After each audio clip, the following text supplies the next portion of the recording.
Hey guys, I'm going to be getting into the Martin Scorsese film The Wolf of Wall Street, which was released in the year 2013. And I remember seeing this just shortly after Christmas Day. And this just was I thought it was a transcendent piece of work. And perhaps I thought at the time my favorite Martin Scorsese film until I think the extent of intensity that lives inside of this film actually left me a question for a long time whether this is one of my personal favorites because this is a raw depiction. But now it's grown on me even more because you know what? I can't stop thinking about the energy of this film. This is one of the most energetic films ever made. Getting at maybe the reasons why you hate what you hate in Taxi Driver and Raging Bull, because this is kind of what's going on in like the higher ranks of the city of New York, and this is one of the most hellish depictions I've ever seen in a way, its own kind of way, by in guise of a party basically. And I think this is so true to reality and so forward thinking and laying out basically this world that we're in, today. This just really kind of shows why you hate the things you hate. I think in a way just as perfectly as a great alternative rock album. Seriously, that's what this film's starting to remind me of. It feels like a better Train Spotting to me now because it's more epic and involved and deeper of an experience. And this is just ultimately an extreme depiction of excess within just having acquiring high power basically, and it's everything. I recognize when watching this film. This is like a statement of every situation that I would be a lame-o in, and I should be a lame-o in because I wouldn't want to fall into this, but I want to feel as good as they're feeling all the same. But I have, everyone has their. This is like the animalistic, ugliest side of people who just kind of completely treat life like a party 24/7, and they're screwing over people in the process. So it's like they're really bad people. They're really rotten. And they're completely just throwing a party. And this is just literally a 3-hour epic of it. And it's a rise and fall within it. But of course, nothing good comes from it because the man doesn't learn anything. He goes through all this. So this is a very unfortunate depiction of Monster. It's set in the early 90s. So this is like what I've always needed to see because, of course, a lot of grunge was coming out. And now I see maybe grunge was particularly rebelling against a lot of what's depicted throughout this film because you just see a logical downfall of dreams and values. Although it feels like it's everything in the moment, it's absolutely stupid too. It's like so much of this behavior just cannot be recognized because it's gone so far. And this is a film that just makes you want to feel it in a way that reminds me a lot of Casino, and but I think in Goodfellas too, for that matter, it has like the kind of dark comedy level. It's funnier than Goodfellas. This is perhaps the funniest film Martin Scorsese's ever made. It's crazy to me that a man in the 70s made this. I mean, that was always going to blow my mind because it literally feels like I would assume someone in their 20s made this, but this is like a 70s man depicting this who grew up in like the 60s. So I always needed to see this, man. Like what is this man particularly seeing? So this is a perfect film actually. Taking me through just Leonardo DiCaprio. It is my favorite Leonardo DiCaprio performance in the end. It's my least favorite character of all time. I don't even want to say his name because it's like it sucks so bad. And this is entire film depicts a rotten man, just like Robert De Niro depicts in The King of Comedy. Like just an epic character. So it's a lot to take. It's a very draining film. Like I saw this so much in the year 2013 that I literally needed to back away for like a decade. And the thing is, I still don't really feel like watching this anymore because now this is like a very haunting masterpiece. And now I just think about it more and more as it just captures just, a hell within capitalist society, and this is just,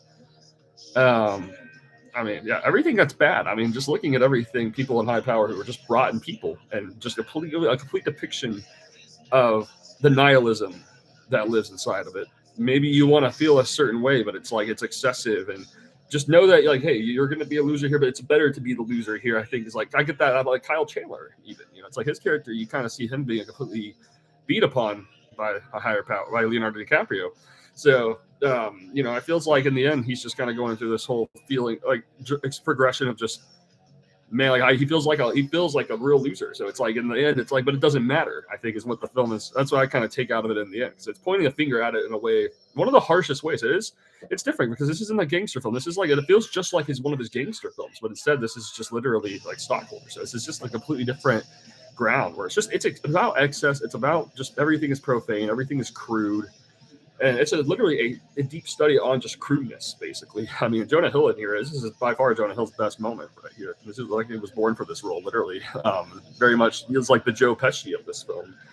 And just it's a particularly ugly and rotten. Rather than like pure evil, it just feels like it's pure ugly. I think that's what's different about Wolf of Wall Street. I think Goodfellas is perhaps more of a depiction of evil. So is Casino.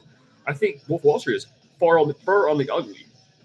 But it's like, okay, I like on the simplest basis, and the film kind of lays it out. It's like, okay, like I get this guy, I get this Leonardo DiCaprio guy, but then it's like, whoa. But then it's like suddenly I don't get him whatsoever. He's the worst kind of rotten monster. So at night, it turns out. And a day, it's just all day long. He's living in this ultimate sort of like, yeah, God complex, literally. That's really basically what the whole film is. It's like a man in ultimate God complex wrestle. And I think the way Martin Scorsese can portray this so organically really blows me away. I mean, it's really one of the best depictions ever of just a bunch of people completely going off the deep end, almost going completely dumb, literally. Like people who are going completely dumb within their successes and excess to the point that it just becomes destructive rather than beneficial in any sort of way. And I really just think that Leonardo DiCaprio he dominates this film. I mean, it feels very inspired by Jack Nicholson, which I believe it really is. Like portraying this ultimate narcissistic asshole, but being full on evil. He's like an evil. Well, Jack Nicholson or like Departed levels of evil, basically. I think that's the biggest influence right there, particularly because this film is ultimately a really, really dark comedy. It's really dark. I want to hate this stuff a lot, so it's like sometimes I want to back away and think I just hate this film, but I'm like, okay, I'm actually that hatred represents the insecurity so much, and now it is a grand masterpiece because, well, you got to admit you want to feel like a star for yourself, but you don't want to become an asshole over all that. This is literally what the fine line of Over the Rainbow and Evil looks like in a nutshell, just like the King of Comedy portrays. This is what reminds me the most of in tone, actually. It's the King of Comedy's aesthetic, but drawn to an epic. So it's quite perfect. And it just feels like, yeah, there's a little bit of violence, but it's mostly just excessive drugs taken too. I mean, everybody is just so far removed, and it's just not a success film whatsoever, really. But it is portraying people who have the right ambition to get to the top in the first place. But then a complete destruction is what's being presented the entire way through, really. And it's an examination of what happens to this extent of craving more and more rather than just stopping and smelling the roses. These people never smell the roses once. That's the thing about it. And that's what the whole film kind of comes down to. It's quite a perfect film in the end at capturing what this is like. I think I just need to admit, okay, don't rewatch this for a while because the impact is literally scarred for me for life because this is so intense, so important. But the question I think ultimately is this an important film? Is this really a film that we needed? And yes, it is, because in the end, these are all actions that are really out there, and it really is terrifying, and it really will make men insecure. Because loser, I mean, this is like bullies. I mean, a lot of bullies live in this film. That's as a lot of these films are kind of portrayed. Even like my favorite directors like Stanley Kubrick, they're kind of bullies at the end of the day. So I have to kind of sit down and take all that in more, as I'm studying how some of my personal masters are rotten people. I don't believe Martin Scorsese is, thankfully. So I think that's why I like to say, okay, here's a man who's literally not a rotten man portraying ultimate evil in his way. He's a preacher. So it's like the film, and Martin Scorsese is the master of oh man, I'm not supposed to do that, but he is my favorite director. I mean, Martin Scorsese is too transcendent right now for this film particularly, and everything he's made after. Honestly, he's my favorite director of all time. It comes down to although Paul Thomas Anderson is the most influential. I think that's there's a fine line here now.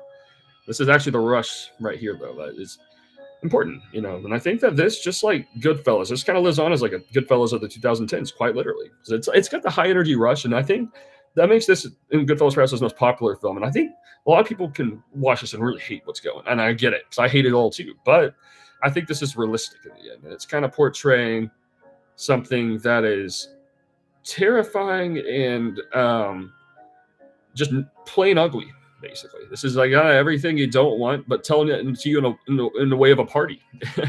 I don't know. It's like Martin Scorsese just wanted to throw the biggest party possible. Like, it even reminds me of like a lot of influence from Fellini, particularly. I think was going into this one, and kind of like just a modern day take on a lot of like the Dolce Vita, particularly. I think a lot of this reminds me of the Dolce Vita. I still love this film as a perfect masterpiece because it really does take you through excess and just why it's better to have a simplistic sort of minimalistic lifestyle and way of acquiring happiness rather than complete madness. Because it's like you see how bad and rotten all this really is, and it feels lame, and it's meant to feel lame because this is just how lame having that much excessive strive for rock star life really. And I think even though it's set in the early 90s, I think the tone a lot of this reminds me a lot of the horrible side of the 80s, and I think that's why so much early 90s art was coming around and kind of, I think, fixing a lot of literally what's happening and depicted in this film. So that's what I've always needed. I've always needed a behind the scenes look at the early 90s of what was going on, behind closed doors. This is like, and I think a perfect, representation of just a lot of madness and what I'm always have been looking for out of a lot of alternative rock in the first place. Like, what am I rebelling against? Wow, that makes sense because organically, this is real life. You see this in real life. This is everywhere now. So, and it always will be. So I think as long as you know that, this film is always going to be perfect at laying this out in the most best way because Martin Scorsese's just patting up about you like, hey, buddy, like, it's harsh. It's a mean film, but it's kind of just like, don't want to be this much of a bum loser, basically, and that's gonna like this is why within your party drive to be a party man. So this is a perfect film at displaying that, and and I think the word nostalgic has come up a lot with this film too, because it's like I was obsessed with this film, and that's like for good reason. I didn't really know it was going to be this bad out there, and then I kind of figured it out in time. So this is a perfect film at displaying the reasons why, and to deny it is to suppress a certain knowing of that'll lead a person further to their own happiness and not worry so much about those kind of leaves because it doesn't matter. It's like, well, I don't know. It is what it is, that's way better that way. Happiness is simple rather than you get the same level of joy that they're experiencing in this film by being assholes, by being good, literally. So that's The Wolf of Wall Street. Yeah, I don't recommend this film to everyone, of course, because this is easily misunderstood, honestly. I think this is like a personal film. It's like if I have it to myself, I see the perfect masterpiece. But if I share this kind of film with too many, like I think a lot of people misunderstand what it's doing and literally telling you should live like this. And that's where, that makes this one of the most misunderstood films as well. I mean, way more than, even Casino. Because I think that Wolf of Wall Street is trying to point a light towards everything you want instinctually, but you don't want to let yourself get lost into for life, basically. Because there's hell in that. And the characters, and what's really challenging is that Leonardo DiCaprio doesn't really see that ever throughout the entire film. He never does. So I think Martin Scorsese just has the power and trust for you to see for yourself that this is rotten, to see for yourself that this is ugly, like, and without even telling you what's in this film. I think Martin Scorsese is full on a party mood the entire way through, but he's just trying to. But the message lives deep, and it's very, very strong in the writing. I mean, incredible film, incredible depiction. It's timeless. And I know it went on to influence a couple of films like Big Short. I need to see that. But this is Wolf of Wall Street. I mean, it's a one-of-a-kind masterpiece. And yeah, if you're interested in a very layered depiction of darkness and maybe a deep look at the reasons why you're frustrated, and since a social commentary, yes, I think this is a masterpiece. So this is a Wolf of Wall Street. I mean, yeah, it is what it is. It certainly did something to me. So might you too.